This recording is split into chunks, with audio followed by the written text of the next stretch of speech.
Hi, everybody. This is Janet Belsky, and I'm on to episode 2 of Big Questions in Being Human.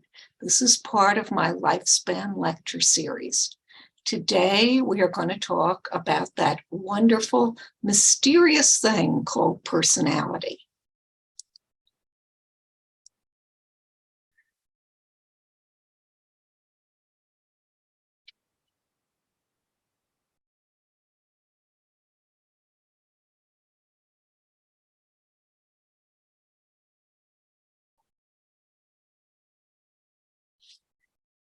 So what exactly makes us who we are? What is our personality really like? And really, how do we change as people? That's the main question I'll be tackling as we get older.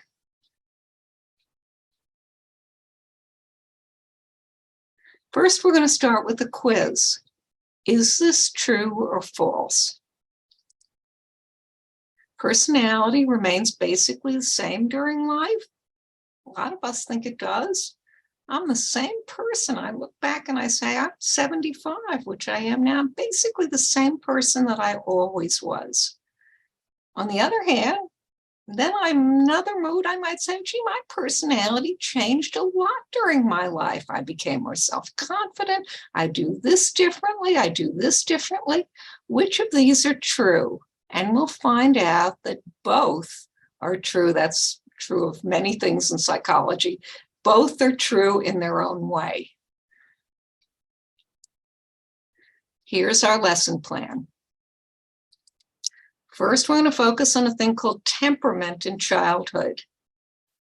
Then we're going to look at adult personality, which we divide in psychology into 5 basic traits. We're going to talk about our priorities and passions and goals at specific times of life. And then I'm going to focus on a very important concept in our field called generativity, which is loving and caring, and which we feel is the main key to having a meaningful life, particularly in the middle of life, although it's important at every age. And then I'm going to sum things up, and I'm going to be the keys to having, quote, a mature personality. Focusing on babies. We are born with different temperaments, and these are biological blueprints of the kind of people that we are. Just like dogs, human beings are biologically different in their temperament. So when does that come out? When can you see a kid's basic temperament? One possibility is at birth. Another possibility is at age 1 to 2. Or we can say, yeah, I don't agree with you, Belsky. We don't have a basic temperament. The answer, put in your thinking caps, is actually around age 1 to 2. And that's the reason is because that's when we really start walking, we start developing ourselves. We talk in my infancy lecture about toddlerhood. That's the time when we first develop a real self. And kids have very, very different temperaments shown at that point. Does it change during life, our basic temperament? Okay, so here we have other possible answers. You might say, yeah, a lot. Temperament changed a lot. Not at all. Or does it change a bit, but not much? I'm going to go with the third possibility. There's a lot of research showing that if we're basically shy, if we're basically active, if we're basically quiet, those temperaments are basically stable in who we are. But they may change a bit. We may get less shy, we may get less active. So you're muting what's your basic temperament as you go through life, and that's the way it goes. Here's why infant temperaments can stay the same, and the good get better and the bad get worse. Here we have a very happy baby. Let's look at this baby, and that baby is really just a joyous little baby. That kind of a baby, if you look at it, you're going to want to pick that kid up. You're going to want to love them. Look, he's smiling at you. Happy babies evoke loving parents. I'm not telling you anything you didn't know. And then there's another category of baby who is not happy. That's the baby who's irritable. And here we have an irritable baby, crying all the time. You know, every baby cries, but some babies cry all the time. Those kinds of babies, you're likely to set up to say, gee, I don't like that baby that much, but don't tell anybody. Irritable babies make parents angry, don't they? That's how we're kind of programmed to feel. So this happy baby moving into childhood is likely to be more successful. And there we have research on that, unfortunately. Temperament sets you up to be successful in life, and a happy temperament does that. The irritable baby is more likely to evoke angry parents and problem kids, because the whole world is responding to that kid based on their temperament, and things get worse as they play out into life. So that's kind of, it's not a death sentence, but you know, that's the way things unfold in human behavior. So moving on to two specifically challenging child temperaments. Let's imagine that your kid is a wild child. And here we have an example. Your kid is bouncing off the walls, running around. It's hard to quiet that kid down. What kind of child rearing is going to help that kid best? Or you could have a very shy child, afraid to go out, anxious. These are basic temperaments, and we have a lot of longitudinal research that really suggests that that's a basic temperament that tends to stay pretty stable. But you can mute it. And what do you do to help your kid? Be permissive, Belsky. Well, you tempted to yell at those kids, right? And that kid could evolve into having really problems when they get older because everybody's been yelling at them. I would let the kid run around as much as I can. I would work with my own child's temperament, not make them into a completely different person, but love them and understand the person that they are. Be permissive. With the child kind, I have a little bit of a different idea, and that is we got to push that kid out a little bit into the world so they get less anxious. So, for instance, rather than saying, my kid is too anxious to be in preschool, I would say, well, let them go to a quiet little preschool. Let's look at their temperament and fit the environment to the person that they really are. Encourage them a little bit to go out, but don't force them into the worst possible situation.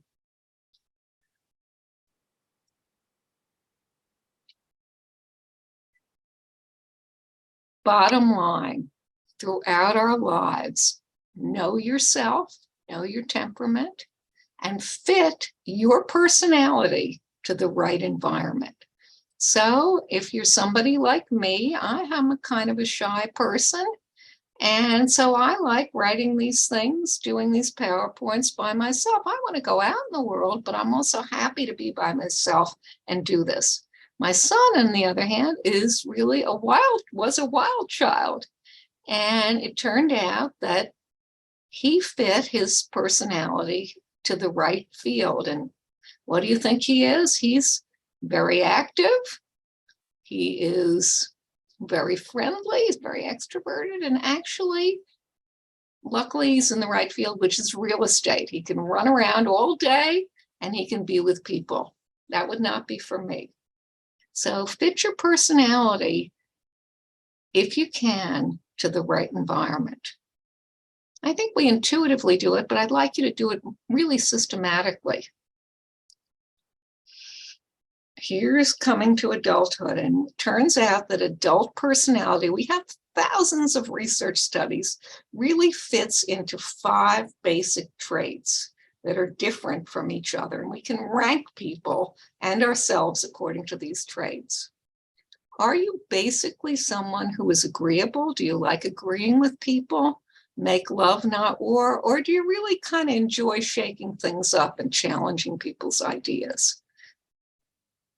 Are you somebody who's extroverted? We did a lot of talking about that just now, basically. Or are you somebody who's basically shy? Most of us are in the middle, but some of us are at the extremes. Extroversion and shyness is a stable trait.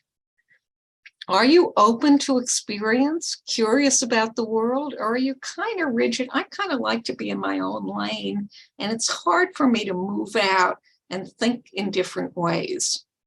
Are you somebody who is conscientious, loves working hard? We have the guy here. Or are you I'm a little bit more relaxed. It's good, it's okay with me. Don't have to feel like I have to do a great job. Are you somebody who's basically emotionally disturbed? I have depression in my background, or I have anxiety.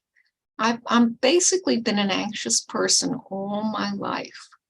Those basic traits, too, tend to be stable during adulthood.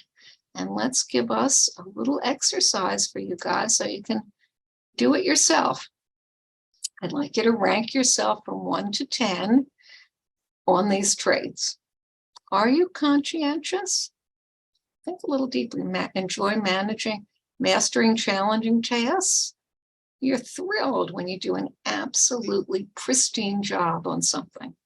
Are you creative and intellectually curious? Are you open to experience? Do you love it when you can learn new things? Or do you prefer, I want to stick to where I am? Are you outgoing or shy?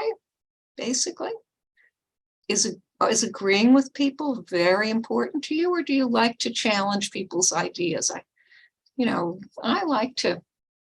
Some people love to argue, don't they? I'm one of those people. Let me be honest.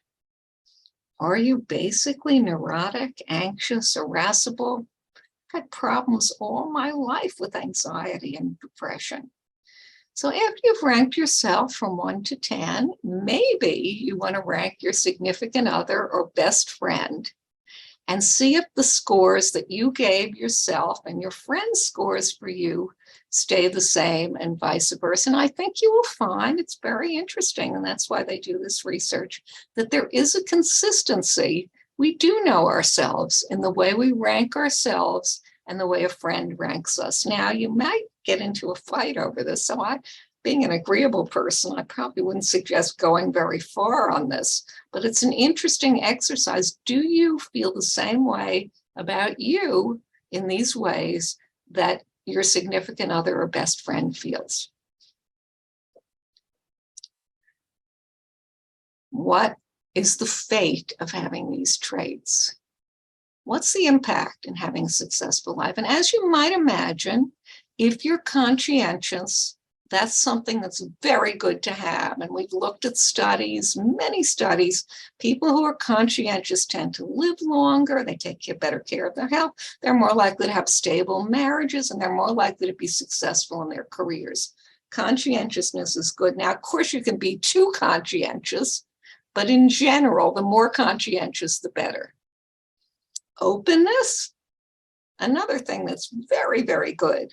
People who are open to experience enjoy life more, they're more flexible, they get along with people better, and basically they have a more interesting life. Good to be open to new ideas and flexible. Accepting, not necessarily great to be highly accepting. If you're highly accepting, you'd end up being a wimp. I never stand up for myself. On the other hand, if you're somebody who likes to challenge all the time, that's not very pleasant either. So you kind of want to be in the middle of the accepting, non-accepting continuum. Introversion, extroversion, you probably want to be in the middle there too. We don't want to be too extroverted. We can't be by ourselves. On the other hand, if we're too introverted, we can't go out in the world. So be in the middle on those traits. And of course, neuroticism, you want to be low on neuroticism. You want to be mentally not disturbed. You want to be mellow. You want to be relaxed. That's very important in life, isn't it, guys? Not having those kinds of issues. But I'm missing something here. And what I'm really missing is who am I myself? Now, I'm very conscientious, I think. I'm a conscientious person. I want these PowerPoints to go really well. But I'm not a conscientious of cleaning up the house. So I would not be conscientious in that particular area. So the issue is, when am I most conscientious? I'm a very open to experience person, but there are a lot of places I will not go. For instance, I happen to not be a big fan of traveling, but I feel like I'm open to new ideas. So I'm open in some areas, but not in other areas. I'm very agreeable, as I just mentioned. I like to make love, not war, but there are certain ideas that I will challenge and I won't tolerate them. So there are limits to my agreeableness. What are my unique passions, priorities, and goals? You can think about them for a minute. We're going to talk about how you identify them in the next lecture on happiness. But each person has unique goals, and they're not going to be the same as somebody else's major goals in life. Here's how things change, though, at certain ages. And we're going to start with the first one, even though these guys are up here. What we have here is I'm adapting my ideas from some major gurus in my field. Erik Erikson, giving a kudo to him. Laura Carstensen, another major person in my field, and Dan McAdams. So I've used this to show where we're going at different places. So here's the beginning. You're in your 20s, and what are your major goals? Well, Erikson, his most famous idea was you want to establish your identity, and that is, who am I as a person? That's my goal when I'm a teenager and in my 20s. Erikson also said another goal is I want to find somebody to love. That's a natural human thing. That's an agenda in our 20s.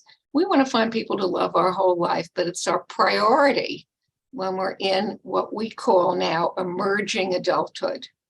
And of course, I want to try to establish a foothold in my career. But once that stuff is done, hopefully it will be at a certain age, then I can focus on a thing called generativity. This is also Erikson. Our major mission in adulthood, and I'm not just being nice, is we want to have a sense that we're making a difference in the world. And generativity just means being caring, being nurturing, being giving in the larger sense. So let's look at this for a second here. If you have kids, ask your major mission. My major mission is to have my kids grow up to be responsible adults. If you don't have kids, you're going to have another major mission, maybe. And even if you have kids, this could be secondary. I want to nurture my coworkers. If you're a boss, I want to have a nurturing and work environment. And I want to do things to make a difference in the world. That's a very important motivation in us. How am I going to make a difference? And basically, that's the way people talk when they're in midlife. But now you're my age, which happens to be 75, and you say, I still have those missions. Yeah, I have them, but I got other missions that are important to me. I want to stay as healthy as I can. That's a mission for me. I also don't have much time left to live, so I'd like to enjoy every day. And I want to be close to my loved ones. I want to be close to the people I care about most. And also, and I've been thinking about this, I want to make sure, or I want to try to assume my life, I did what I wanted in my life. I want to come to terms with what I did in my life. Now, Erikson calls that final thing, integrity. And he says, if you feel that way, you're not really afraid to die. Am I afraid to die? Yeah. But I feel like I had a good life. I'm okay with where I went in my life. And so I feel not so terrible about dying. But if I felt like I blew it, it would be awful, wouldn't it? Then I would feel like I wasted my whole life. So I'm at the integrity stage, and I'll tell you, that's an important agenda of mine at my particular age. Now we're focusing on generativity, giving, caring, and nurturing. Here are the facts. Giving is central to being human. It's actually biologically programmed, and you can see it appear in babies. Babies like to give. Listen to my infancy lecture, and I'll make that case with you very strongly. But some kids and people like to give. That's their major impulse, their basic impulse, and people differ at every age in how important, whether it's absolutely primary or maybe a little secondary. We're going to differ in generativity. And that's a trait that's pretty stable too. Caring preschoolers, they measure, giving in preschool, are more apt to be caring teenagers. They follow kids longitudinally. And that's another thing that stays kind of constant. But generativity becomes, as I've been mentioning, our main priority during mature adulthood, once we've gotten our career in order and those other things. I want to make a difference. Now I can focus on making a difference for my family and in the world. Finally, when people are being generative, when they're giving, they feel good about their lives. To be explained in more detail in my next lecture on happiness.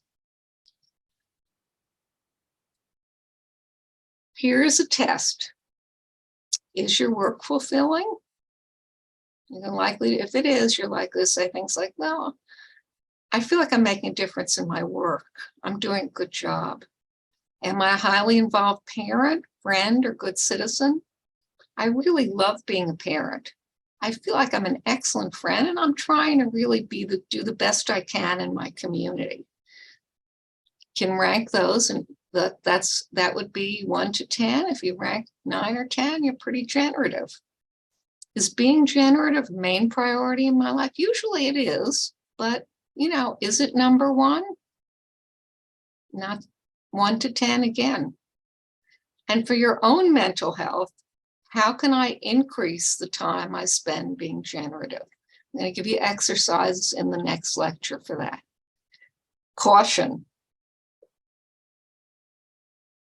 If you don't want to be giving, you're not going to be happy being giving. So caring acts are things that you want to do. They must be freely given to provide an emotional boost. Now, sometimes you cannot want to do something kind or caring, and then once you do it, you really feel good anyway. But bottom line, if you don't want to be giving, if you feel that you're being taken advantage of, it's not a good thing to give just anyway. That's not going to make you feel better. It's going to make you feel worse about yourself. So here we have generative role models. And our major one in life, in the terms of the society, is Lincoln, the father of our nation. Lincoln is really the father of our nation. Lincoln had a very tough life. He was abandoned by his father. His mother died. He basically brought himself up. But he had a very generative personality. Of course, he was very, very intelligent. Of course, he also was very ambitious. By the way, one other thing about Lincoln, he had problems throughout his whole life. He had a terrible marriage. 2 of his kids died. If you were to ask people who were generative role models, you can't ask Lincoln, but Dan McAdams had people nominated who were really the kind of community activists where being generative was enormously important to them. And he said, what are your life stories like? And one theme that he found was that most of these people talked about a devastating life experience that really set them on their generative path. One of these women was in prison, for instance, and that's a classic. You're in prison, and that experience changed your perspective on life. But here are other examples that I think people would nominate as redemption. I had a terrible health scare. There was a terrible hurricane and I lost my house, and it was just awful. But that really set me on a better path, on a more generative path, focusing on what really, really mattered in life. So yes, when people are generative, they often describe the pivotal event as a tragic event. It changed my priorities. It made me more generative. Now, I don't want to tell you that having bad stuff is a good thing. That's, God forbid I should tell you this, but it does look, when they look at the research, that people who have a moderate amount of storms in their life really do tend to end up more generative and more mature as adults. So we hate them, but the storms really can make a difference in the way we feel about our lives and in our priorities. Summing things up at the end, got a little summaries here. Okay, here are some keys to having, quote, a good personality. As I mentioned, understand your temperament, understand whether you're active, understand basically who you are, and then fit the outside world to your particular temperament. Choose your career based on your temperament, kind of person, the kind of things you like doing. Choose your lifestyle based on your temperament. If you're somebody who loves to run around, you might want to do things like, if you can, do as much traveling as you can. If you're somebody that likes to be more sedentary, I don't care about that stuff. I'm going to look at more maybe cerebral pursuits. As I mentioned, it's very good to be conscientious. And you can change that a little bit. Try to be more conscientious if you feel you're not. And especially, see if you can be a little more open to experience if you're not. And if you are, express that. Be curious about life. Be willing to learn. That's another aspect of openness, from your mistakes. Don't just say, this is the way I feel. That's the end of it. We all make mistakes, and you have to be willing to learn from them.